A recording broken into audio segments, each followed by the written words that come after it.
Bonjour la famille, tante avec ses histoires charmantes. N'oubliez pas de vous abonner et de partager vos réflexions dans la section des commentaires. Cliquez aussi généreusement sur le bouton j'aime car cela compte énormément pour nous. Veuillez vous installer confortablement, vous détendre et profiter alors que nous plongeons dans l'histoire. Zara fixait l'unique plafonnier de son salon, celui que Kenan avait insisté pour installer pour une ambiance, disait-il, plus romantique. Elle se souvenait comme il l'avait taquinée sur son amour des espaces lumineux, disant qu'elle devrait donner une chance à la douce lueur. Une chance à la douce lueur. Mais maintenant, sous cette même douce lueur, il lui annonçait la nouvelle la plus inattendue. J'ai juste besoin d'espace. Son cœur battait si fort que, pendant un instant, elle ne parvenait pas à assimiler ce qu'il disait. 1 million de questions envahirent son esprit. De l'espace par rapport à quoi? À leur mariage? À leur vie commune? Elle avait toujours vu Kenan comme le partenaire charmant et confiant qui prenait la proximité et le travail d'équipe. D'où cela venait-il? Kenan se tenait en face d'elle, les bras croisés, les yeux fuyants comme s'il voulait être n'importe où sauf là. Il parlait d'un ton calme, presque détaché. Zara, toi et moi avons été, pas sur la même longueur d'onde, dit-il en marquant une pause pour reprendre son souffle. Je me sens étouffé. J'ai besoin de temps pour réfléchir, pour respirer. Le souffle de Zara se coupa. Elle parvint à demander, qu'est-ce que tu entends par espace, Kenan? Nous sommes mari et femme. Nous partageons tout. Si quelque chose te tracasse, nous pouvons en parler. Mais il était inflexible. Parfois, parler ne suffit pas. Je suis stressé. Mon entreprise est à la croisée des chemins. Et j'ai l'impression de ne pas avoir d'espace mental. J'ai besoin de temps pour moi. Les yeux de Zara s'emplirent de larmes. Elle voulait protester, le serrer dans ses bras, retrouver cette assurance aimante qui était autrefois si naturelle. Mais Kenan la regardait avec une supplication qui suggérait qu'il avait plus besoin de son accord que de toute autre chose. Partagée, elle ravala sa peine et répondit doucement. D'accord. Si c'est ce que tu veux. Un lourd silence s'installa entre eux. Elle fixait son visage, cherchant le moindre signe qu'il pourrait regretter ses paroles. Au lieu de cela, il parut étrangement soulagé, comme si elle l'avait libéré d'une cage invisible. À cet instant, elle se demanda si elle avait bien fait d'accepter. Mais elle l'aimait trop pour l'emprisonner. Même si une partie d'elle soupçonnait que quelque chose n'allait pas, quelque chose qui ne correspondait pas tout à fait au Kenan qu'elle connaissait, elle croyait que ce n'était qu'une phase. Une idée erronée qui passerait. Son cœur battait la chamade alors qu'il se détournait. Dans un coin du salon se trouvait le collage de photos de leur mariage. Elle en robe blanche bordée d'or, et lui dans un costume élégant. Elle se rappela comment il lui avait murmuré à l'oreille ce jour-là. Je ne te laisserai jamais partir. Pourtant, ils en étaient là. Et tout ce qu'elle pouvait faire était de murmurer une prière silencieuse, espérant que l'homme qu'elle aimait reviendrait une fois son esprit éclairci. 2 jours plus tard, Zara bouclait une petite valise, le cœur lourd. Elle partait pour une courte retraite de développement personnel au Ghana, un voyage qu'elle envisageait depuis des mois mais n'avait jamais trouvé le temps de faire. Initialement, Kenan l'avait encouragée à y aller, disant que cela l'aiderait à grandir en tant qu'individu. Maintenant, ces mots la blessaient, étant donné le moment de son soudain besoin d'espace. Alors qu'elle fermait sa valise, elle l'entendit s'affairer dans la cuisine, préparant le petit déjeuner, chose qu'il faisait rarement. Peut-être était-ce la culpabilité, ou peut-être une dernière tentative désespérée de montrer qu'il se souciait d'elle. Elle entra, sentant l'arôme des bananes plantains frites et des œufs brouillés. « Bonjour », salua-t-elle doucement, la voix tremblante. Il jeta un coup d'œil par-dessus son épaule. « Bonjour », répondit-il, puis offrit un petit sourire. « Je t'ai préparé le petit déjeuner. J'ai pensé que ce serait bien de manger avant que tu partes. » Zara voulait s'accrocher à ce moment, lui rappeler leur lien. Ils mangèrent principalement en silence, chacun perdu dans des pensées qu'ils ne pouvaient partager. Kenan levait parfois les yeux, semblant sur le point de dire quelque chose, puis changeait d'avis. « Ton vol part quand » demanda-t-il finalement. « Dans environ 6 heures, dit-elle, poussant la nourriture dans son assiette. Son appétit avait disparu. « Je vais bientôt prendre un taxi. » Il hocha la tête, se mordant la lèvre. Zara vit la tension dans sa mâchoire, les rides sur son front qui apparaissaient quand il était tiraillé. Une partie d'elle voulait rester, exiger des réponses. L'autre partie murmurait que peut-être un peu de temps loin leur ferait du bien à tous les deux. Elle porta sa valise jusqu'à l'entrée. Kenan la suivit, les mains dans les poches. Et, dit-il, attirant son attention. Je sais que les choses sont bizarres en ce moment, mais cette retraite? Ça pourrait être une bonne opportunité. Zara se força à hocher la tête. C'est ça, n'est-ce pas? Dit-elle en regardant sa valise. Je serai partie une semaine. Peut-être qu'on a juste tous les deux besoin d'air pour réfléchir. Elle s'attendait à un câlin, ou au moins à une douce pression de sa main. Au lieu de cela, il se tenait là, raide, et tout ce qu'il réussit à dire fut un « bon voyage » discret. Les larmes menaçaient de couler alors qu'elle franchissait la porte. Le chauffeur de taxi la salua avec un sourire chaleureux et l'aida avec sa valise. À travers le rétroviseur, elle aperçut une dernière fois Kenan debout à l'entrée, les bras croisés, ressemblant à une statue sculptée dans le regret. Où était-ce le soulagement? Elle ne pouvait le dire. La voiture s'éloigna, et Zara sentit un pincement au cœur. Elle quittait sa maison en plein désarroi, incertaine si, à son retour, les choses se seraient améliorées, ou si ce n'était que le début d'une tempête bien plus violente. Elle ferma les yeux et inspira, se disant de faire confiance au processus. Il a juste besoin d'espace, résonnait dans sa tête, comme en boucle, attisant un malaise qu'elle ne parvenait pas tout à fait à apaiser. La chaleur du Ghana enveloppa Zara comme un châle réconfortant, lui offrant une échappatoire temporaire à ses problèmes conjugaux. La retraite de développement personnel se tenait dans un complexe hôtelier serein près de la côte. Chaque matin, elle assistait à des ateliers axés sur la pleine conscience, la croissance personnelle et la guérison spirituelle. L'air salin, le bruit des vagues s'écrasant contre les rochers et la douce brise des palmiers lui procuraient un sentiment de paix qu'elle n'avait pas ressenti depuis des années. Pourtant, chaque soir, elle ressentait une pointe de solitude et d'inquiétude, se demandant comment allait Kenan. Le troisième jour, elle rassembla son courage pour l'appeler. Elle se retira dans un coin tranquille sous un grand palmier, téléphone à la main, le cœur battant la chamade. Il fallut quelques sonneries avant qu'il ne décroche, et même alors, sa voix était distante, comme s'il était distrait. « Salut » dit-il, sans chaleur dans sa salutation. Zara se mordit la lèvre. « Salut. Kenan. Comment vas-tu » ? « Bien » répondit-il sèchement. Elle remarqua un bruit de fond, des discussions étouffées et ce qui ressemblait à des ustensiles de cuisine s'entrechoquant. Était-il sorti avec des amis? Recevait-il des invités à la maison? Elle déglutit. « Je voulais juste prendre de tes nouvelles, entendre ta voix. » Il soupira. « Je suis au milieu de quelque chose en ce moment. » « C'est urgent » Son ton était comme une gifle. Sa poitrine se serra, mais elle essaya de garder son sang-froid. « Non, ce n'est pas urgent. Tu me manquais, c'est tout. » Un silence gênant s'installa entre eux. Elle l'entendit bouger, peut-être pour se rendre dans un endroit plus calme. « Désolé, dit-il, sa voix maintenant un peu plus douce. Je ne voulais pas être bref. J'ai été occupé. » Elle hocha la tête, les larmes lui piquant les yeux, même s'il ne pouvait pas la voir. « D'accord. Je comprends. Eh bien, je voulais juste te faire savoir que je vais bien ici, j'apprends beaucoup. Les ateliers sont super. C'est bien, dit-il, bien que ces mots manquent de conviction. On se parle bientôt, d'accord ? Avant qu'elle ne puisse en dire plus, il mit fin à l'appel. Zara regarda son téléphone, désorientée par cet adieu brutal. La brise bruissait dans les feuilles de palmier au-dessus de sa tête alors qu'elle luttait contre les larmes qui menaçaient de jaillir. Chaque jour qui passait, le poids de la distance de Kenan devenait plus lourd, et au fond d'elle, elle sentait quelque chose de plus profond que du simple stress. Alors qu'elle retournait vers le hall principal du complexe, elle réalisa qu'elle n'avait pas non plus eu de nouvelles de sa meilleure amie, Lola, depuis un moment. Lola était généralement la première personne à prendre des nouvelles de Zara quand elle était absente, mais jusqu'à présent, pas même un SMS. Quelque chose dans ce silence la tracassait.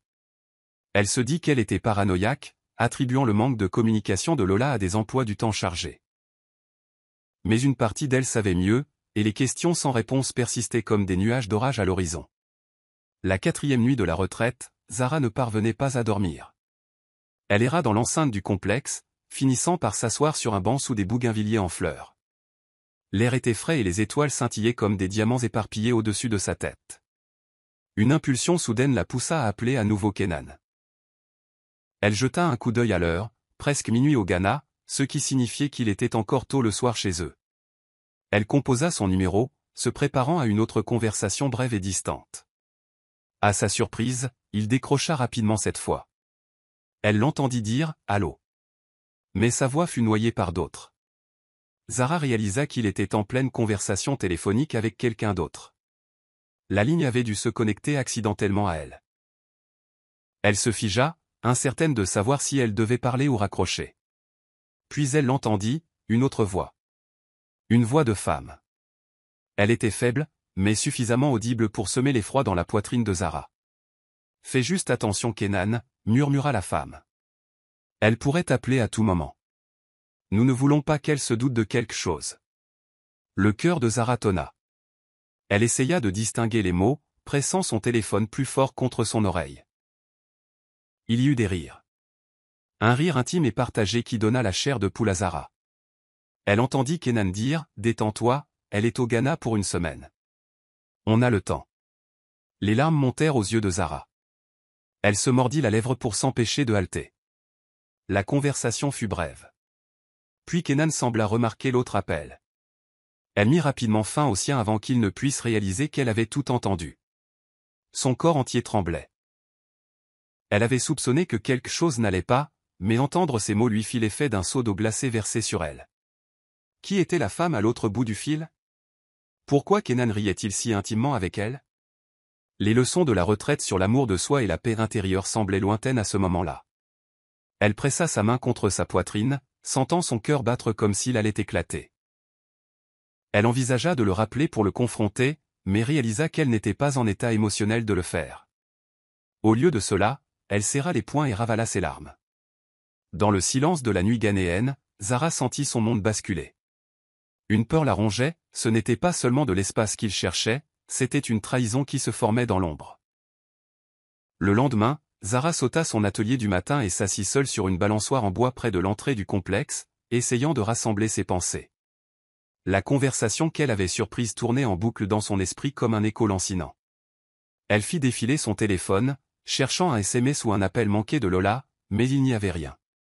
Normalement, Lola était un tourbillon de bavardage, surtout quand Zara voyageait. Elle bombardait Zara de photos amusantes ou d'histoires aléatoires sur leur quartier. Le silence était assourdissant maintenant. Zara composa son numéro. Le cœur tremblant d'appréhension. Une sonnerie. 2 sonneries, la messagerie vocale. Elle essaya à nouveau, pour obtenir le même résultat. Elle laissa un message, et « Lola, c'est moi. J'ai essayé de te joindre. J'ai vraiment besoin de parler. Rappelle-moi, s'il te plaît. » Une vague de malaise s'installa en elle. Elle se souvint de la conversation que Kenan avait eue la nuit précédente, la voix de la femme lui disant qu'ils avaient le temps pendant que Zara était absente. C'était impossible, se dit-elle. Lola était sa meilleure amie, la seule personne qui l'avait soutenue à travers les chagrins d'amour, les drames familiaux et tout le reste. Elle ne pouvait pas être la femme de cet appel. Ou le pouvait-elle? Elle rejeta cette pensée comme étant ridicule. Lola avait ses bizarreries, mais la trahison. C'était impensable. La meilleure amie qui avait aidé Zara à choisir sa robe de mariée ne ferait pas ça. Zara se dit que Lola était probablement occupée ou aux prises avec un problème personnel. Pourtant, un sentiment troublant refusait de la quitter. Pourquoi Lola ferait-elle silence radio au moment où Zara avait le plus besoin d'elle? Zara tapa un SMS, les doigts tremblants. Lola, je m'inquiète pour toi. S'il te plaît, appelle-moi dès que tu peux. Est-ce que tout va bien? Avant qu'elle ne puisse sombrer davantage, un membre du personnel du complexe s'approcha, lui rappelant qu'elle avait une séance de méditation guidée de prévue. Zara se força à un sourire poli et se leva, le téléphone serré dans sa main. Sans réponse de Lola et avec le comportement de Kenan devenant de plus en plus suspect, Zara se sentit prise dans un tourbillon d'anxiété. Elle essaya de se recentrer, se rappelant les enseignements de la retraite sur le calme, mais son instinct lui disait que le calme était la dernière chose qu'elle trouverait en rentrant chez elle. Le lendemain matin, Zara prit une décision. Elle rentrerait plus tôt à la maison. Quoi qu'il se passe avec Kenan, elle devait y faire face. Elle ne pouvait plus se cacher derrière la distraction des méditations guidées et des séances de yoga. Elle avait besoin de clarté, ou d'une conclusion. Elle réserva un vol plus tôt, écourtant sa retraite de 3 jours. Son cœur battait la chamade à la simple pensée de revoir Kenan et d'affronter ses pires craintes. Alors qu'elle jetait ses affaires pêle-mêle dans sa valise, son esprit s'emballait de possibilités. Kenan serait-il en colère qu'elle revienne à l'improviste? Ou serait-il soulagé? Lui dirait-il enfin la vérité sur ce qui se passait? Sur le chemin de l'aéroport, elle regarda par la fenêtre de la voiture, observant les paysages ghanéens défiler. Des rues animées, des marchés vibrants et des gens pleins de vie. Elle se sentit coupable de quitter la retraite brusquement, mais l'urgence dans son ventre était devenue insurmontable. Pendant le vol, elle avait l'estomac noué. Elle tripotait sa ceinture de sécurité, tapait du pied et essayait de se distraire en feuilletant le magazine de bord. Rien n'y faisait. Son esprit revenait sans cesse à la conversation chuchotée de Kenan et à la femme inconnue. L'avion atterrit dans sa ville natale tard dans la nuit. Le temps qu'elle débarque et récupère ses bagages, l'épuisement s'abattit sur elle comme un lourd brouillard. Mais elle ne voulait pas attendre le matin pour rentrer chez elle. Elle avait besoin de voir par elle-même ce qui l'attendait. Pendant tout le trajet depuis l'aéroport, elle regarda par la fenêtre du taxi les routes familières, se sentant comme une étrangère dans sa propre vie. Elle répéta différentes versions de confrontation dans sa tête. Kenan, qui était au téléphone? Ou, Kenan, parlons-en. Mais aucune ne semblait tout à fait juste. La peur s'enroulait autour de ses pensées, lui rappelant qu'une fois cette porte ouverte, il n'y aurait pas de retour en arrière. Finalement, le taxi s'arrêta devant sa maison. Elle remarqua immédiatement que la rue était inhabituellement animée. Des voitures étaient alignées, de la musique émanant de quelque part près de chez elle. Son cœur martelait alors qu'elle payait le chauffeur. Elle sortit, agrippant la poignée de sa valise, la confusion traversant son esprit. Des ballons et des bannières? Elle pouvait les voir de loin, même dans la faible lumière du soir. La lueur du soupçon grandit.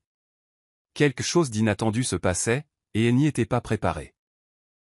Zara traîna sa valise le long du trottoir menant à sa porte d'entrée.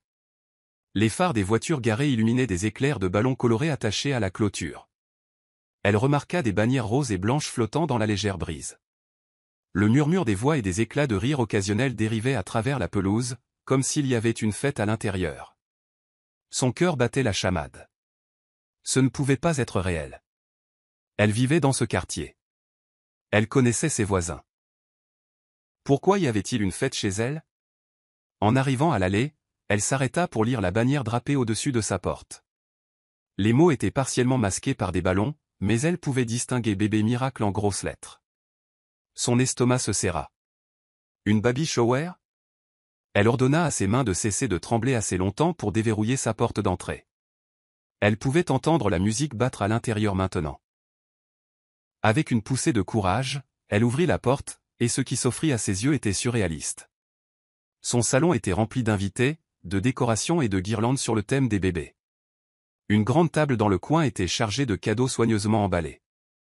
L'odeur de beignets soufflés frits et de riz jollof se mélangeait dans l'air. Une femme plus âgée qu'elle reconnaissait du quartier se tourna vers elle et faillit laisser tomber l'assiette en carton qu'elle tenait. Un silence se répandit comme une traînée de poudre alors que les invités réalisaient lentement qui venait d'entrer. Tous les yeux se posèrent sur Zara, débraillée par le voyage et les yeux écarquillés de confusion. Elle essaya de donner un sens à la scène. Une baby shower chez elle, et elle n'avait été ni informée ni invitée. Elle repéra quelques parents de Kenan dans la foule, ainsi que quelques voisins, tous arborant des sourires forcés ou détournant maladroitement le regard. Un poids oppressait la poitrine de Zara. Elle voulait crier ou exiger une explication. Au lieu de cela, elle resta figée dans l'entrée, l'esprit tourbillonnant de choc et d'une terreur sans nom. Les soupçons qu'elle avait eus plus tôt, le comportement étrange de Kenan, le silence de Lola, l'appel téléphonique surpris formèrent soudain une possibilité glaçante. Personne ne l'avait prévenue. Personne n'avait laissé entendre qu'elle rentrerait chez elle pour trouver sa maison transformée en un lieu de fête pour un événement dont elle ne savait rien. S'avançait plus profondément dans la pièce, se faufilant parmi les invités surpris. Des murmures s'élevèrent, et elle entendit des bribes de conversation. « Oh mon Dieu, elle est rentrée plus tôt. Est-ce qu'elle sait? Qui lui a dit de venir maintenant? Les yeux de Zara parcoururent les décorations. Des ballons pastels, des lettres découpées et plans, c'est un bébé, un poster géant en forme de couche avec des signatures dessus. Sa gorge se serra. Elle ne voulait pas imaginer pour qui était la baby shower, mais une partie d'elle le savait déjà, grâce à ce sentiment rampant de trahison. Elle prit un moment pour stabiliser sa voix avant de réussir à poser une question polie à une femme qu'elle reconnaissait de son église. « Excusez-moi, dit-elle, se forçant au calme. Qu'est-ce qui se passe ici ?» Les yeux de la femme brillèrent d'inconfort. « C'est, une baby shower. »« Pour qui ?» La femme déglutit, balbutiant. « Pour Lola. » Zara sentit le sang quitter son visage. Elle serra la mâchoire pour ne pas s'effondrer. Sa meilleure amie, qui était restée silencieuse pendant des semaines, était enceinte, et la fête se tenait ici. Sans que Zara le sache ou ne l'approuve. Juste à ce moment-là, une silhouette émergea de la cuisine. Tanti Kémy, la tante de Lola et la commère notoire du quartier, aperçut Zara. Ses yeux s'écarquillèrent d'alarme, mais elle afficha rapidement un sourire nerveux. « Zara, ma chérie. Tu es de retour. Nous ne nous en étions pas rendus compte. Enfin, tu étais hors de la ville. Et c'est la baby shower de Lola, alors on s'est dit. Tu sais. » Sa voix s'éteignit alors qu'elle réalisait qu'elle s'enfonçait encore plus. Zara sentit une vague de nausée. C'était plus qu'un simple malentendu. Quelque chose n'allait pas, profondément, douloureusement. Où était Lola? Plus important encore, où était Kenan? Elle avait besoin de réponses, et elle en avait besoin maintenant. Submergée par le tourbillon de questions, Zara pressa sa main contre son front. Les gens s'écartaient alors qu'elle se déplaçait à travers la foule, se dirigeant vers le seul endroit où elle sentait instinctivement qu'elle pourrait trouver la vérité. La cuisine, d'où provenaient rires et conversations il y a quelques minutes. Dans la cuisine, des plateaux de petits fours et de boissons étaient disposés. Zara vit des assiettes à moitié mangées sur le comptoir, des tasses tachées de rouge à lèvres et des serviettes usagées éparpillées. Mais pas de Lola en vue. Elle était sur le point de faire demi-tour quand un léger rire la fit s'arrêter. Elle suivit le son dans la salle à manger attenante. Là, comme une vision de son pire cauchemar, se tenait Lola, le ventre visiblement arrondi, enceinte d'environ 6 mois, portant une robe de maternité pêche vaporeuse. Ses yeux croisèrent ceux de Zara, et en une fraction de seconde, le visage de Lola passa d'un bonheur insouciant à une panique totale. « Zara » murmura Lola, une main protégeant son ventre. Toute couleur quitta son visage, et elle sembla figée sur place. Zara contempla la scène, la femme en qui elle avait le plus confiance au monde, enceinte dans sa maison, faisant la fête avec ses amis et voisins, tout cela à son insu. La pièce sembla basculer. La colère, la trahison et la confusion se battaient dans la poitrine de Zara. Elle fit un pas en avant. « Tu es enceinte » demanda-t-elle, la voix tremblante de choc. « Pourquoi ne me l'as-tu pas dit? Et pourquoi ici? Pourquoi chez moi ?» La bouche de Lola s'ouvrit, mais aucun son n'en sortit. Elle détourna le regard, les larmes menaçant de couler. C'est alors que Zara remarqua un ours en peluche assis sur la table de la salle à manger, une carte attachée qui disait « Un cadeau pour notre précieux petit ». Elle se tourna vers Lola. « C'est Kenan » demanda-t-elle, la voix à peine un murmure. Elle détestait même devoir poser la question, mais les preuves étaient trop accablantes pour être ignorées. Avant que Lola ne puisse répondre, un mouvement précipité à l'entrée fit se retourner les deux femmes. Kenan apparut, les yeux écarquillés d'alarme. Il balaya du regard Zara, puis Lola, puis de nouveau Zara. « Zara, tu es à la maison. » Balbutia-t-il, la voix épaisse de culpabilité. Zara recula d'un pas, manquant de trébucher sur une chaise. Son cœur battait si fort qu'elle pouvait à peine entendre autre chose. Elle regarda Kenan, puis Lola, voyant leur visage marqué par la peur. La réalisation que son mari et sa meilleure amie pourraient partager un enfant l'écrasa. Elle sentit son monde se désintégrer sous le poids de la trahison. Kenan s'avança, essayant de parler, mais Zara leva une main tremblante pour l'arrêter. À cet instant précis, Lola, submergée par la tension, laissa échapper un léger cri, et Kenan posa instinctivement sa main sur son ventre pour la stabiliser, un geste de familiarité et de protection qui déchira Zara jusqu'au cœur. La vue de sa main reposant doucement sur le ventre arrondi de Lola fut comme un poignard se tordant dans le cœur de Zara. Cela confirmait ce qu'elle craignait, le bébé était de Kenan. Nul besoin de mots pour exprimer l'intimité de ce contact. L'échange silencieux entre les deux était sans équivoque. Zara sentit ses genoux faiblir. L'air semblait se raréfier autour d'elle, rendant la respiration difficile. Elle ouvrit la bouche pour parler, mais aucun son n'en sortit. Au lieu de cela, elle s'agrippa au dossier d'une chaise pour se soutenir, luttant pour ne pas s'effondrer. Lola se retira légèrement, des larmes coulant sur ses joues. Kenan regarda Lola puis Zara, son visage marqué par un mélange de culpabilité et de panique. « Zara, commença-t-il, la voix tremblante. « Laisse-moi t'expliquer. » « Expliquer quoi » réussit-elle à articuler. « Que tu es là, la main sur le ventre de ma meilleure amie, dans ma maison, à célébrer un enfant dont je ne savais rien. Ou que tu m'as dit que tu avais besoin d'espace, et que c'est ce que tu en as fait ?» Sa voix se brisa, et les larmes menacèrent de brouiller sa vision. 1 million d'émotions la traversèrent, trahison, dégoût, chagrin d'amour, confusion. Elle voulait leur lancer des accusations, crier pour obtenir des réponses. Lola s'essuya les yeux. « Zara, je suis tellement désolée, murmura-t-elle. Mais ses excuses sonnaient comme du sel sur une plaie. Toute tentative de réconfort ou d'explication à ce stade semblait grotesque. Kenan ouvrit à nouveau la bouche, mais Zara leva une main tremblante. « Ne fais pas ça, dit-elle, la voix froide malgré ses larmes. Elle regarda les deux personnes en qui elle avait autrefois eu plus confiance qu'en quiconque au monde. L'ironie de tout cela, la baby shower dont tout le monde sauf elle semblait être au courant, lui donnait la nausée. Par-dessus le faible son de la musique et des bavardages provenant du salon, Zara entendit son propre cœur battre dans ses oreilles. Elle se força à redresser le dos, refusant de s'effondrer devant eux. Elle avait besoin de sortir de cette scène cauchemardesque, loin de la réalité étouffante de leur trahison. À cet instant brûlant, la proximité entre Kenan et Lola, révélée par un geste si simple, brisa toutes les illusions auxquelles Zara s'était autrefois accrochée. Et elle réalisa qu'il n'y aurait peut-être aucun moyen de réparer cela. Zara retourna en trombe dans le salon, où le silence ne s'était que partiellement dissipé. Les gens circulaient encore, incertains de la manière de réagir à son apparition soudaine. Certains faisaient semblant de discuter entre eux, tandis que d'autres la fixaient ouvertement, la curiosité se mêlant à la pitié dans leurs yeux. Le temps semblait déformé. Chaque mouvement paraissait lent, chaque son étouffé. Elle aperçut Mama Binta, la mère de Kenan, debout dans un coin, tenant un verre de jus. Leurs regards se croisèrent, et Zara y vit quelque chose de troublant.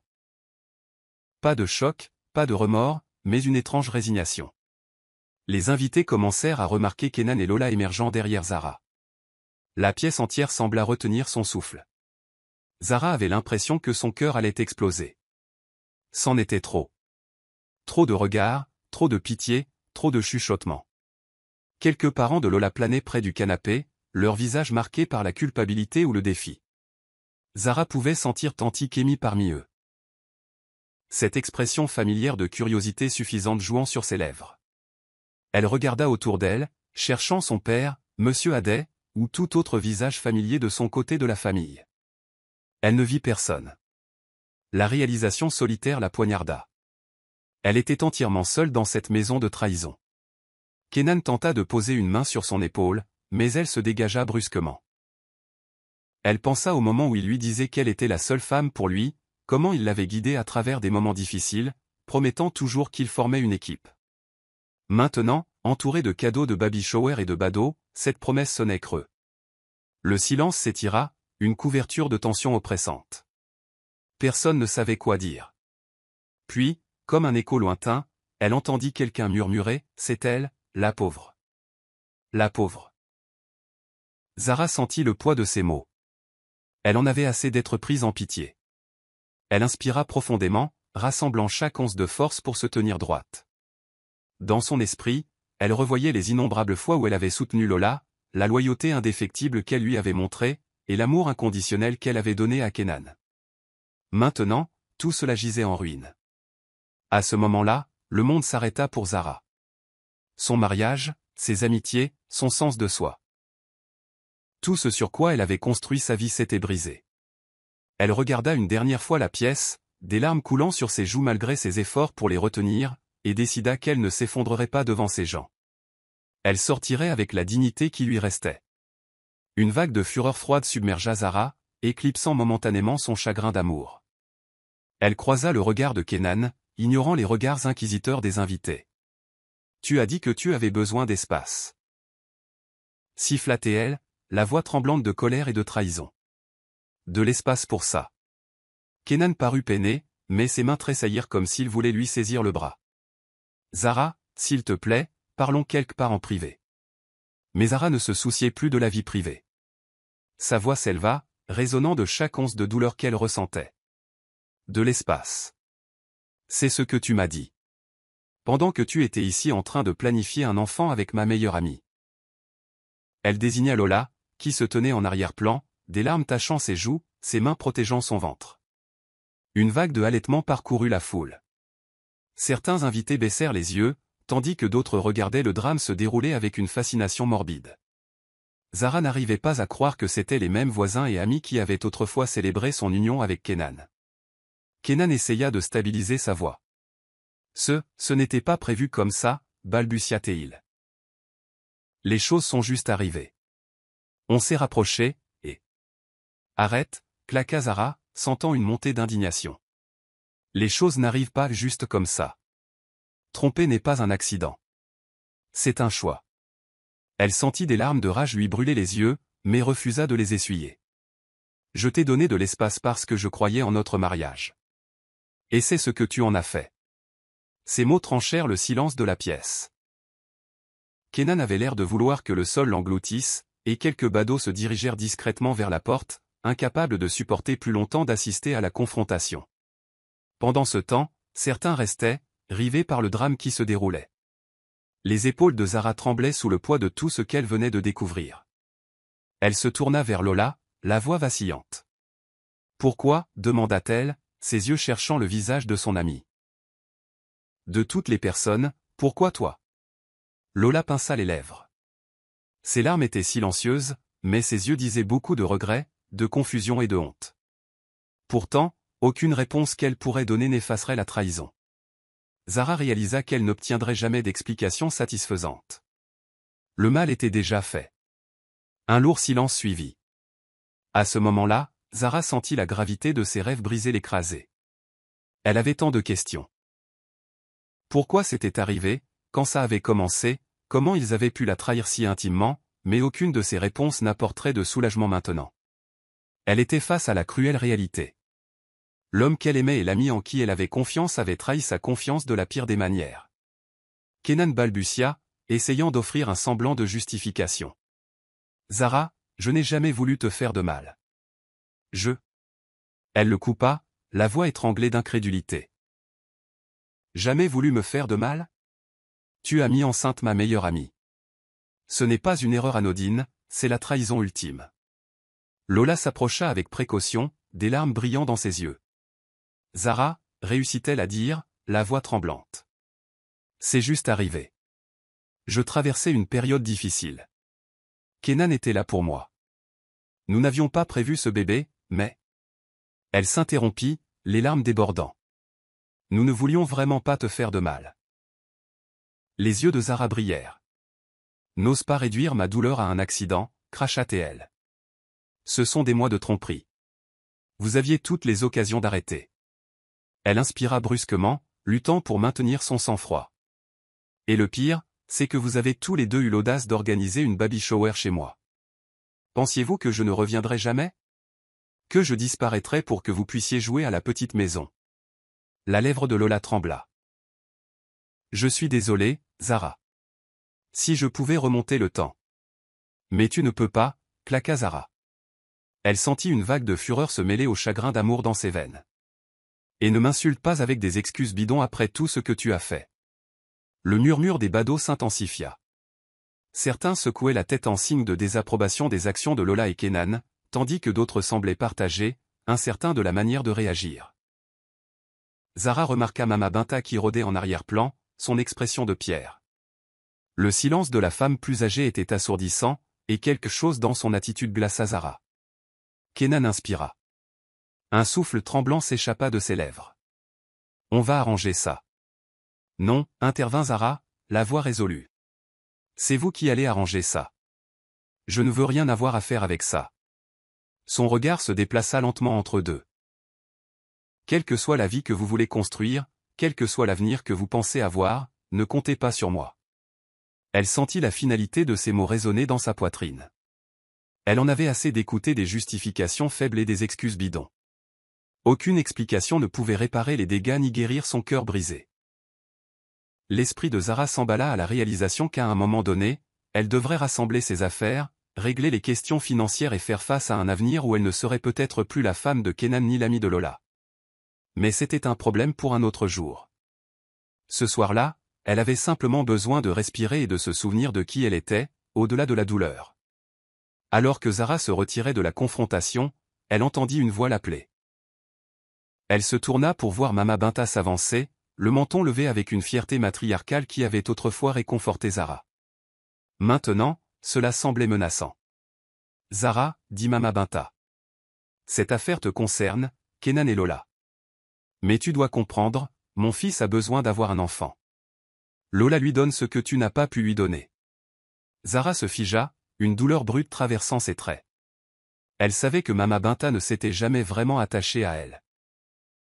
La femme plus âgée avait toujours été assez cordiale, mais Zara sentait que la mère de Kenan nourrissait le désir d'une belle-fille plus traditionnelle, quelqu'un qui prioriserait la maternité par rapport à sa carrière. Mais le dire ainsi, devant tout le monde, était une gifle. « Pardon, répondit Zara, la voix tendue. Mama Binta haussa un sourcil. « Tu m'as entendu. Vous êtes mariés depuis combien d'années maintenant? Et toujours pas d'enfant. » Kenan ne rajeunit pas. Il mérite une famille. Des larmes chaudes piquèrent les yeux de Zara. Les souvenirs de sa fausse couche 2 ans plus tôt refirent surface, les douloureuses nuits d'hôpital et la déception initiale de Kenan. Elle ravala son chagrin, refusant de laisser Mama Binta la voir pleurer. « Vous agissez comme si c'était de ma faute si je n'ai pas eu de bébé, dit-elle, la voix tremblante. Des choses arrivent. Et comment osez-vous cautionner une liaison sous prétexte de vouloir un petit enfant? » Les yeux de Mama Binta se durcirent. « Tu devrais partir si tu ne peux pas comprendre, dit-elle, le ton froid. Kenan est mon fils. Je soutiens son bonheur. » Zara faillit rire amèrement à cette déclaration. Elle regarda autour d'elle, voyant certains invités se tortiller mal à l'aise, conscients qu'il assistait à un drame familial privé.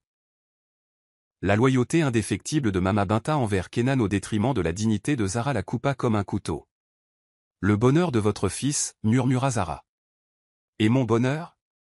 Et la loyauté et l'honnêteté? Pensez-vous que tout cela est juste? » Mama Binta ne dit rien, se contentant de pincer les lèvres comme si Zara posait des questions stupides. Cet acte de désapprobation silencieuse exaspéra Zara, lui faisant réaliser qu'elle se trouvait dans un environnement où sa douleur n'était pas seulement rejetée mais justifiée par ceux qui estimaient que Kenan avait le droit de faire tout ce qu'il voulait pour accomplir un prétendu destin de paternité. Zara croisa le regard de la femme plus âgée pendant un moment tendu. Puis, d'un tour brusque, elle quitta la pièce. L'oppression de sa trahison, le jugement de Mama Binta et la scène humiliante dans sa propre maison étaient trop lourds à supporter. Elle avait besoin d'air frais, elle avait besoin de respirer. Zara se précipita dehors, avalant l'air nocturne comme si elle s'était noyée. Le son des rires et des conversations de la fête flottait encore à travers les fenêtres ouvertes, un rappel cruel que des gens célébraient activement une trahison qui avait bouleversé sa vie. Elle se dirigea vers l'extrémité du jardin, des larmes coulant sur ses joues.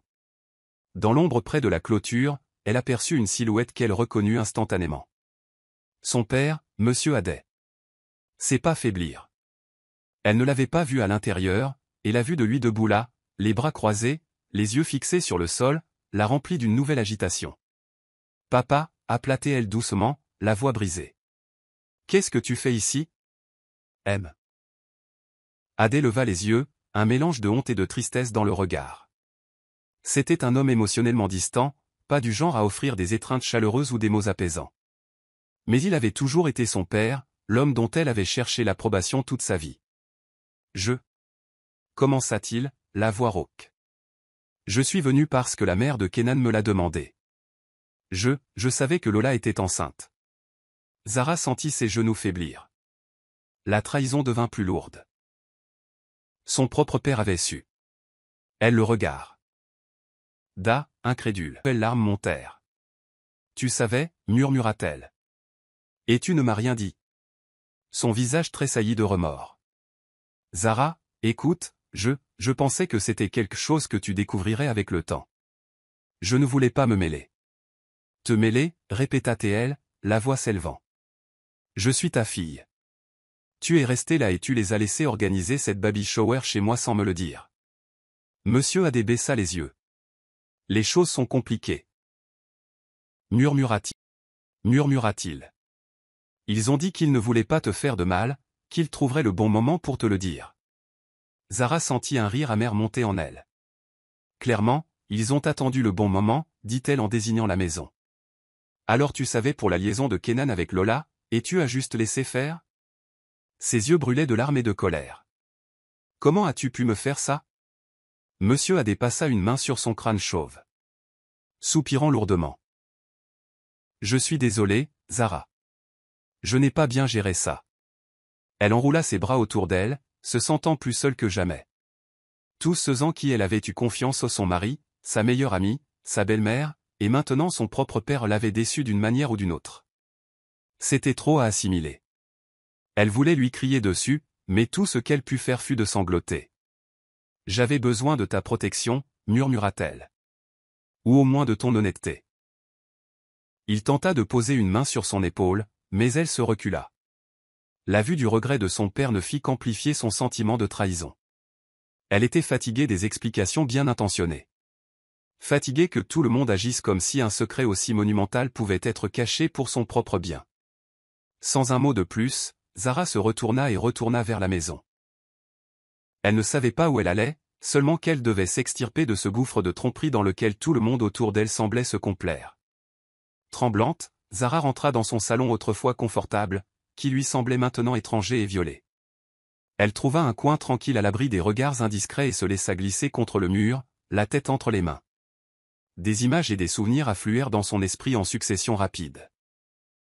Elle se souvint, 2 ans plus tôt, alors qu'elle se tenait dans un couloir d'hôpital, s'accrochant au bras de Kenan pour se soutenir. Son corps venait de faire une fausse couche de leur premier enfant. La dévastation de cette perte avait été profonde. Ses rêves maternels, ses espoirs d'une famille, tout cela avait été arraché dans un tourbillon de blouses d'hôpital et de lumière stérile. Kenan avait été là physiquement, mais émotionnellement distant, se plaignant des finances et du fait qu'un enfant aurait pu être un mauvais timing. Elle se rappela à quel point elle s'était sentie engourdie lorsqu'une infirmière lui avait doucement tapoté l'épaule, lui offrant ses condoléances. Dans les jours et les semaines qui suivirent, Zara lutta pour surmonter son chagrin. Elle avait porté la culpabilité, se demandant si c'était quelque chose qu'elle avait fait ou n'avait pas fait qui avait causé la fausse couche. Kenan, perdu dans son propre monde, avait offert peu de soutien émotionnel.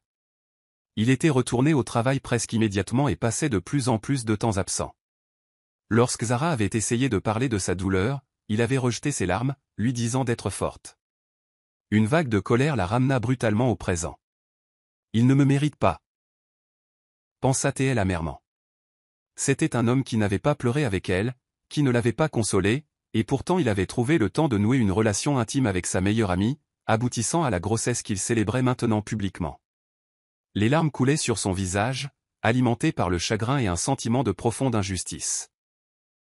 Elle se souvint aussi de Lola, comment sa meilleure amie s'était assise à son chevet, lui avait apporté de la soupe, lui avait promis qu'elle et Kenan surmonteraient cela. Que des mensonges. Le souvenir de la main réconfortante de Lola sur la sienne lui semblait maintenant la plus cruelle des trahisons. Sa vision se brouilla alors qu'elle essuyait ses larmes. Elle se demanda, aurait-elle pu savoir? Y avait-il eu des signes depuis le début qu'elle était juste trop aveugle ou trop confiante pour voir? Peut-être les nuits tardives répétées de Kenan, les réponses évasives de Lola quand Zara lui demandait ce qu'elle faisait. Les mois de distance subtile qui s'étaient creusés entre eux. Les flashbacks et les révélations venaient par vagues, battant son cœur déjà fracturé.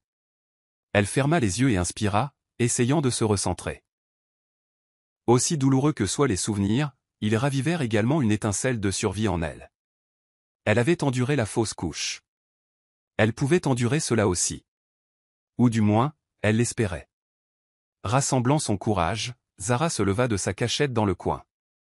La pièce restait tendue, la foule d'invités ne sachant comment continuer la fête, ou s'il était approprié de partir. Le spectacle humiliant avait mis tout le monde sur les nerfs. Kenan s'approcha avec précaution, comme si elle était un animal blessé qui pourrait mordre. Zara, plaida Théil à voix basse. Parlons. Juste toi et moi. Elle redressa les épaules, refusant de le regarder directement.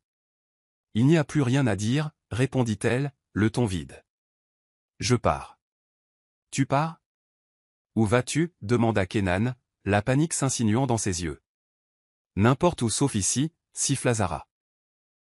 Elle parcourut du regard le salon, son regard effleurant les décorations de la baby shower, les regards apitoyés des badauds, les cupcakes à moitié mangés sur une table. Cela semblait irréel. Ce n'est plus ma maison.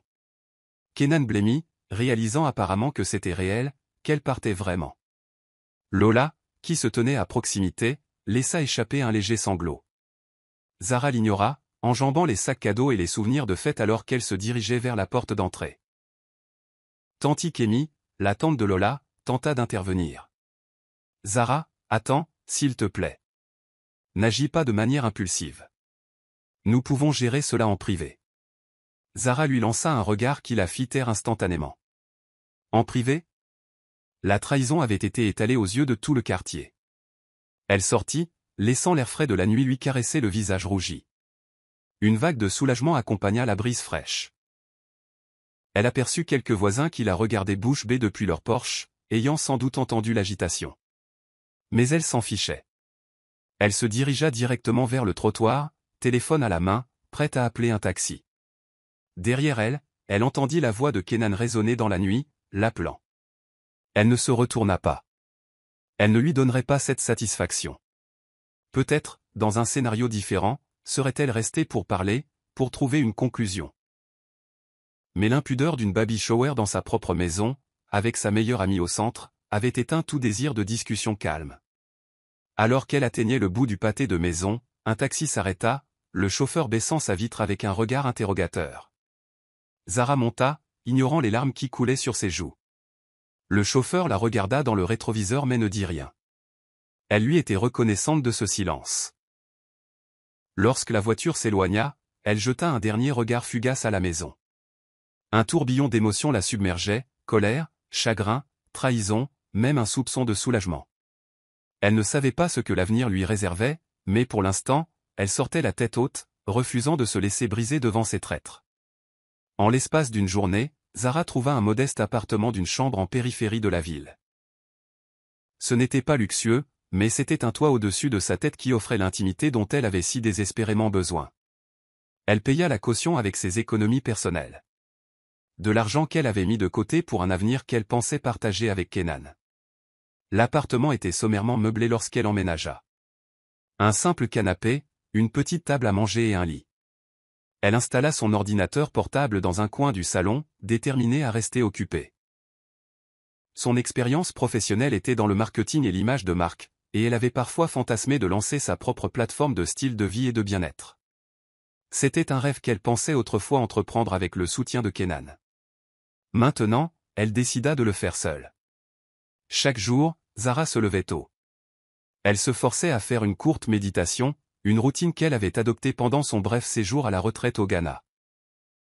Puis elle se plongeait dans le brainstorming de concepts de marque, la rédaction de stratégies pour les médias sociaux et l'imagination d'une communauté de femmes qui se soutiendraient mutuellement à travers les défis de la vie. Elle nomma son entreprise naissante, Zara Life, un clin d'œil à sa détermination à reprendre sa propre vie et son identité en main. Elle prévoyait d'offrir des ateliers virtuels, du contenu de motivation et des produits de bien-être. Elle esquissa même une gamme de tisanes et de journaux de soins personnels, axés sur la guérison holistique pour les femmes confrontées à des traumatismes émotionnels. Dans les soirées calmes, elle gérait son chagrin d'amour par petits moments plus intimes. Parfois, elle sanglotait dans son oreiller, la réalité de la trahison de Kenan et Lola la frappant comme un raz-de-marée. D'autres fois, elle ressentait une résolution froide et d'acier, se rappelant qu'elle refusait d'être définie par leurs méfaits. Les semaines passèrent, et lentement, Zara se reconnecta avec elle-même. Elle écoutait de la musique afro-béa pendant qu'elle travaillait, se promenait dans son nouveau quartier et apprenait à cuisiner de nouvelles recettes qui apaisaient son âme. Elle se constitua également un petit public dévoué sur les médias sociaux, partageant des citations inspirantes et des bribes de son parcours, toujours anonymement, ne divulguant jamais l'intégralité de la trahison. Pourtant, ces publications portaient une honnêteté brute qui résonnait chez beaucoup. Malgré la douleur, elle sentit une lueur d'espoir. Pour la première fois depuis longtemps, elle vivait sa vie selon ses propres termes, libérée des exigences de Kenan ou de l'ingérence de Lola. Et dans ces moments de clarté, elle voyait les faibles prémices d'un nouveau chapitre, celui où elle ne serait plus une victime, mais une survivante se tenant sur ses propres jambes. Un après-midi fatidique, Zara décida d'enregistrer une vidéo sincère à publier sur sa page personnelle, une page qui, jusqu'alors, avait été assez privée. Elle ne mentionna ni nom ni détails spécifiques, mais elle parla de la guérison après une trahison, du besoin d'estime de soi et du cheminement pour se reconstruire après un chagrin d'amour dévastateur. Les doigts tremblants, elle cliqua sur « Télécharger ». Elle ne s'attendait pas à grand-chose. Peut-être une poignée de commentaires de soutien de la part de connaissances. Mais dès le lendemain matin, elle se réveilla sous une avalanche de notifications. Sa vidéo avait été partagée par quelqu'un ayant un grand nombre d'abonnés, puis repartagée encore et encore, accumulant rapidement des milliers de vues. Les messages affluèrent, des femmes, et même quelques hommes, de différents horizons, se reconnaissant dans ses paroles, louant son courage et demandant comment ils pouvaient commencer leur propre chemin de guérison. Des hashtags faisant référence à l'autonomisation et à la résilience émotionnelle accompagnaient sa publication. Du jour au lendemain, Zara se retrouva au centre d'un phénomène viral. Elle regarda les chiffres, incrédule.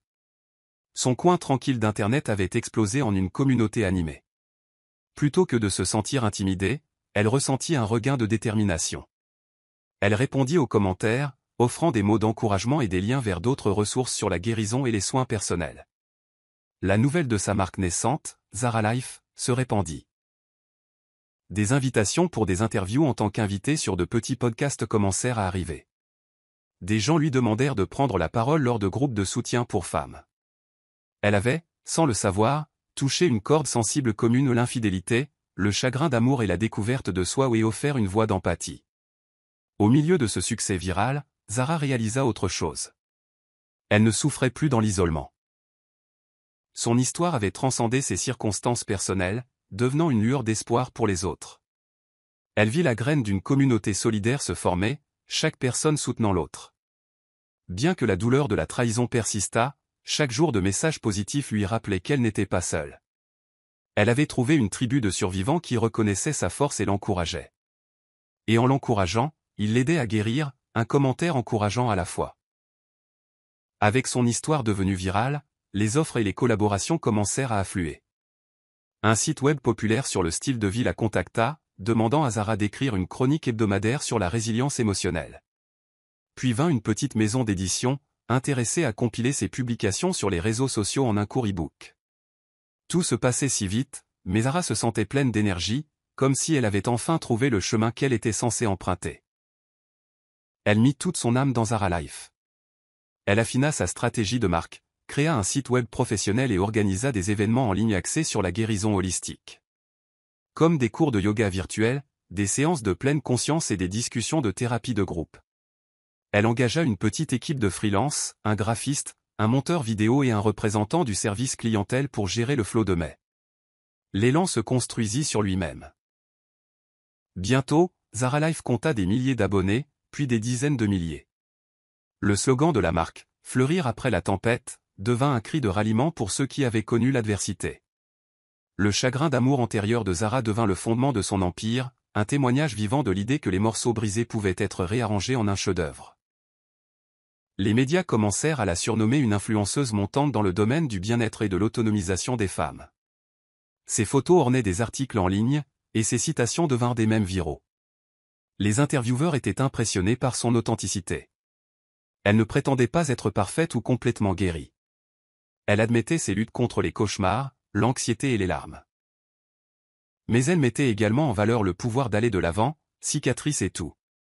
La stabilité financière suivit bientôt. Des accords de parrainage, des partenariats d'affiliation et les ventes de ses tisanes et journaux l'aidèrent à quitter son petit appartement pour un loft plus spacieux qui servait également de bureau et de studio d'enregistrement. Chaque matin, elle sirotait son thé, contemplant la ligne d'horizon de la ville, émerveillée de voir à quel point sa vie avait radicalement changé en quelques mois seulement. Pourtant, elle n'oublia jamais le coup de son succès, un mariage brisé, une amitié rompue, un cœur profondément blessé. Les nuits où elle ressentait des pointes de tristesse, elle se rappelait qu'elle utilisait sa douleur pour créer quelque chose de significatif. Et s'il y avait une quelconque consolation dans la trahison, c'était qu'elle l'avait poussée à grandir au-delà de ses anciennes limites, à découvrir une profondeur de force qu'elle ne soupçonnait pas posséder.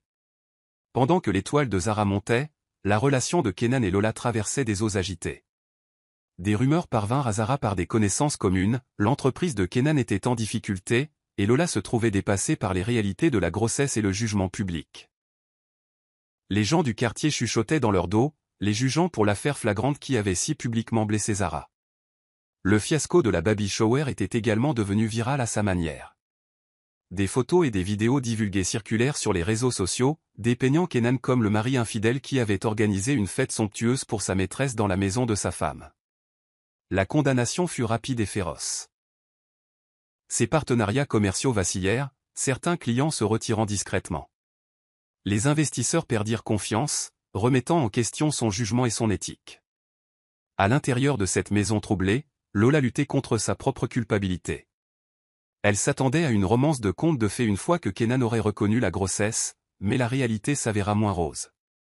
Kenan était maussade, consumé par son entreprise défaillante. Les disputes éclataient au sujet des finances et du stress de la perception publique négative.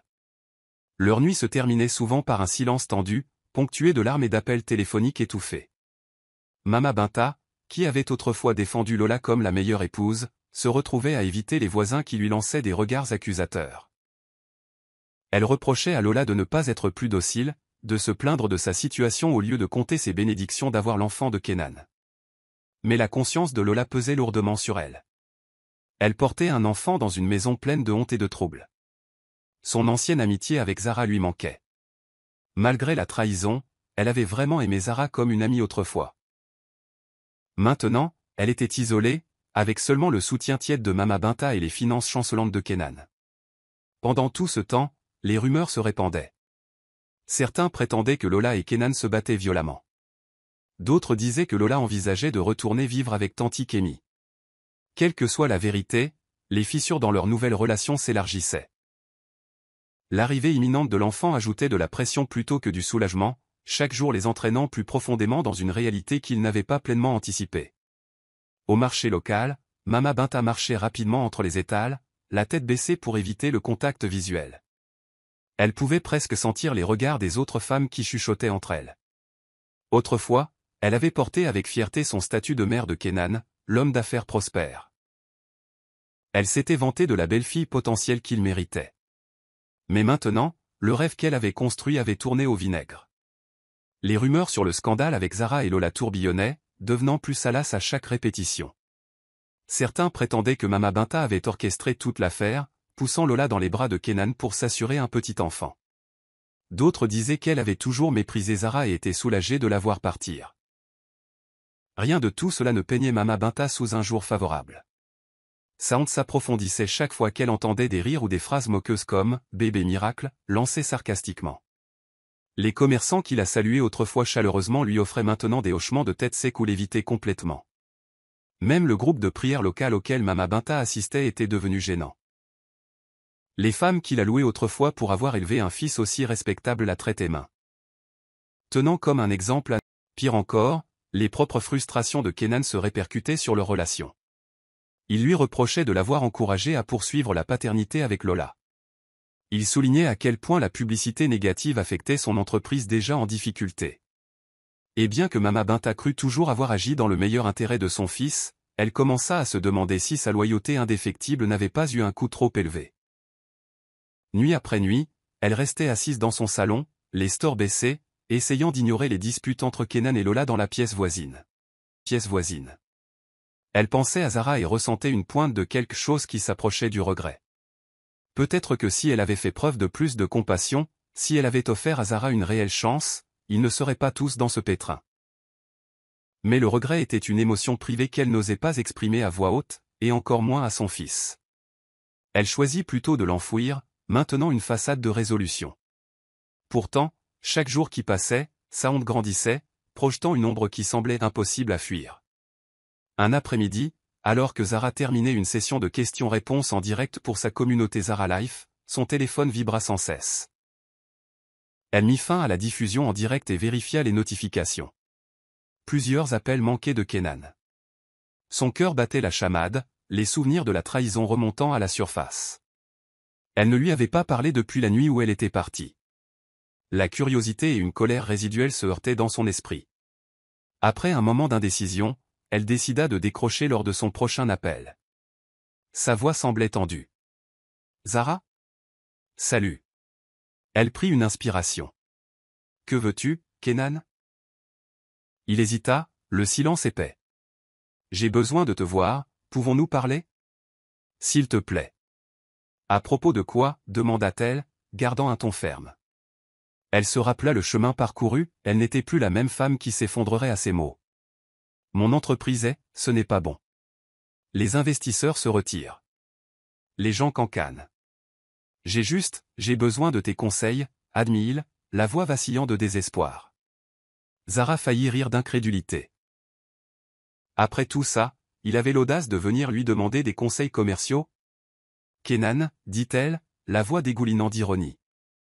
Je dirige une marque de bien-être, pas un centre de désintoxication pour maris infidèles. Elle pouvait pratiquement l'entendre tressaillir à l'autre bout du fil. Je sais, dit-il doucement. Mais tu es doué dans ce que tu fais. Image de marque, marketing, gestion de crise. Et écoute, j'ai tout gâché. Je le sais. Mais s'il te plaît Zara, j'ai besoin de ton aide pour arranger les choses. Elle ferma les yeux, se remémorant les nuits où elle avait pleuré jusqu'à s'endormir pendant qu'il recevait une autre femme sous leur toit conjugal. La tension pesait lourdement sur sa poitrine, mais elle refusa de le laisser la manipuler. Kenan, je ne te dois rien, dit-elle, la voix d'un calme mortel. Ta crise est de ta propre fabrication. Trouve quelqu'un d'autre pour te sortir de là. Il y eut une pause, rompue par un soupir. Zara, je n'appelle pas seulement pour les affaires, avoua-t-il finalement. Tu me manques. Ma vie est un désastre sans toi. Je suis désolé. Les larmes menacèrent de piquer ses yeux, mais elle se blinda. Tu es désolé parce que tu t'es fait prendre et parce que tu en subis les conséquences, murmura-t-elle. Pas parce que tu regrettes vraiment ce que tu as fait. Il tenta de protester, mais elle mit fin à l'appel. Ses mains tremblaient alors qu'elle posait le téléphone sur son bureau. Elle voulait crier, jeter quelque chose à travers la pièce, mais au lieu de cela, elle prit une inspiration tremblante et se rappela qu'elle n'était plus la femme qui avait besoin de sa validation. S'il était venu pour une seconde chance, il était bien trop tard. Quelques mois plus tard, Zara se tenait en coulisses d'une prestigieuse conférence sur l'autonomisation des femmes, lissant les plis de son élégante robe longue. Sa marque, Zara Life, avait connu une croissance exponentielle, et elle était désormais une conférencière recherchée sur la résilience et l'entrepreneuriat. Le thème de l'événement était « Les femmes qui renaissent de leurs cendres », et Zara trouvait que cela ne pouvait pas être plus approprié. Lorsque le maître de cérémonie annonça son nom, des applaudissements tonitruants secouèrent l'auditorium. Elle monta sur scène, le cœur battant la chamade. Des rangées et des rangées de visages expectatifs la regardaient. Les lumières vives brillaient sur elle, mais au lieu de la peur, elle ressentit une bouffée de gratitude. C'était son moment, sa chance de partager comment la tragédie pouvait engendrer le triomphe. Elle commença son discours en racontant ses moments les plus bas. Chagrin d'amour, trahison et sentiment de perte totale. Elle parla de la façon dont elle avait utilisé la pleine conscience, l'introspection et une détermination pure pour construire Zara Life à partir de zéro. Elle ne nomma ni Kenan ni Lola, mais la douleur dans sa voix laissait entrevoir la crudité de ses expériences. Le public buvait ses paroles. Pendant ce temps, dans un petit salon faiblement éclairé à des kilomètres de là, Kenan regardait la retransmission en direct de l'événement sur son téléphone. Lola venait de donner naissance à un petit garçon, et la maison était encombrée de fournitures pour bébé. La tension entre eux était palpable alors qu'il restait penché sur l'écran de son téléphone, les yeux rivés sur l'image de Zara. Il vit la standing ovation qu'elle reçut à la fin de son discours, l'adoration sur les visages des femmes qui l'admiraient et la respectaient désormais. Il ressentit un pincement au cœur, regret, envie, perte. Elle paraissait radieuse, plus vivante qu'il ne l'avait jamais vue, et elle était entourée de soutien, chose qu'il ne pouvait plus revendiquer. Alors que Zara quittait la scène sous un tonnerre d'applaudissements, Kenan s'enfonça dans le canapé, les larmes lui piquant les yeux. il réalisa à quel point elle avait tourné la page, le laissant derrière elle dans les décombres de sa propre création. Dans la salle de conférence, Zara remercia quelques participants qui s'approchèrent d'elle pour des selfies et des autographes. Elle vit l'espoir dans leurs yeux, reconnut l'étincelle d'inspiration qu'elle transmettait. Cela semblait surréaliste, sachant à quel point cet espoir avait failli mourir en elle. Pour la première fois depuis longtemps, elle se sentit véritablement en paix, fière de la femme qu'elle était devenue, et plus certaine que jamais qu'elle ne retournerait jamais à la vie qu'elle avait laissée derrière elle. Le jour arriva où Zara décida de retourner, une dernière fois, à la maison qu'elle avait partagée avec Kenan. Mais cette visite n'était pas pour une réconciliation ou une confrontation, c'était pour clore un chapitre. Elle voulait récupérer un album photo oublié qui contenait des souvenirs de son enfance, de sa mère et de voyages familiaux antérieurs. Elle l'avait laissé derrière elle dans le chaos de son départ, et maintenant, elle sentait qu'il était temps de le récupérer et de passer complètement à autre chose. Elle choisit un dimanche après-midi calme, confiante que Kenan serait probablement absent. La maison semblait la même de l'extérieur, bien qu'elle parût étrangement plus petite et moins accueillante. Elle entra avec les clés de secours qu'elle avait encore, pénétrant dans le salon qui avait autrefois contenu tant de souvenirs. Les décorations de la baby shower avaient disparu depuis longtemps. La maison semblait froide, vide, les meubles disposés différemment. Elle remarqua de petits signes d'un nouveau bébé dans le coin, une poussette pliée, une boîte de couches. Une vague d'émotions contradictoires la frappa, mais elle se rappela de rester concentrée. Elle se dirigea vers la chambre où elle et Kenan avaient partagé d'innombrables moments intimes, trop nombreux pour être comptés. Elle ressentit une pointe de tristesse en voyant le lit où il s'était autrefois blotti, murmurant des rêves pour l'avenir. Sur une étagère dans le coin, elle trouva l'album photo. Avant qu'elle ne puisse partir, un léger bruit la fit se retourner. Dans l'embrasure de la porte se tenait Kenan, l'air fatigué et vieilli avant l'heure. Il avait dû l'entendre entrer. Leurs regards se croisèrent, et pendant un moment, aucun ne parla. Finalement, il rompit le silence. « Tu es revenu, dit-il, l'espoir vacillant dans sa voix fatiguée. Zara serra l'album contre sa poitrine, se préparant. « Juste pour ça, répondit-elle calmement, soulevant légèrement l'album. Il hocha la tête, déglutissant difficilement. « Comment vas-tu » demanda-t-il, la voix tremblante. Elle inspira, se souvenant du chagrin d'amour, de la honte, des innombrables nuits de larmes. Mais se rappelant aussi la force imparable qu'elle était devenue. « Je vais bien, dit-elle simplement. Les yeux de Kenan s'humidifièrent. Il voulait en dire plus, s'excuser à nouveau ou peut-être la supplier de reconsidérer sa décision. Mais quelque chose dans son assurance lui dit que c'était inutile. Elle fit un pas vers la porte, puis s'arrêta. « Au revoir, Kenan, dit-elle doucement. Il n'y avait pas de haine dans sa voix, juste de la finalité. Elle avait fait son deuil et trouvé son chemin. Elle ne lui devait plus rien. Sans attendre de réponse, elle passa devant lui, sortit de la chambre, traversa le salon et franchit la porte d'entrée. Elle sentit la chaleur du soleil sur sa peau et leva le visage vers le ciel, serrant l'album photo comme s'il s'agissait d'un trophée de survie. À cet instant, Zara se sentit plus légère qu'elle ne l'avait été depuis des années. Les échos de la trahison ne la plombaient plus. Elle avait construit quelque chose de beau à partir des cendres de son passé, et elle était libre. À chaque pas s'éloignant de cette maison, elle s'avançait davantage dans un avenir qui lui appartenait entièrement. À jamais libre, à jamais forte, et à jamais débarrassée des ombres de la trahison. Je suis content que vous soyez arrivés jusqu'au bout. J'espère que vous avez apprécié l'histoire. N'hésitez pas à cliquer généreusement sur le bouton j'aime et à vous abonner pour d'autres récits captivants comme celui-ci. Nous aimerions avoir de vos nouvelles. Quelles leçons avez-vous tirées de cette histoire? Partagez vos réflexions dans les commentaires ci-dessous. À la prochaine histoire.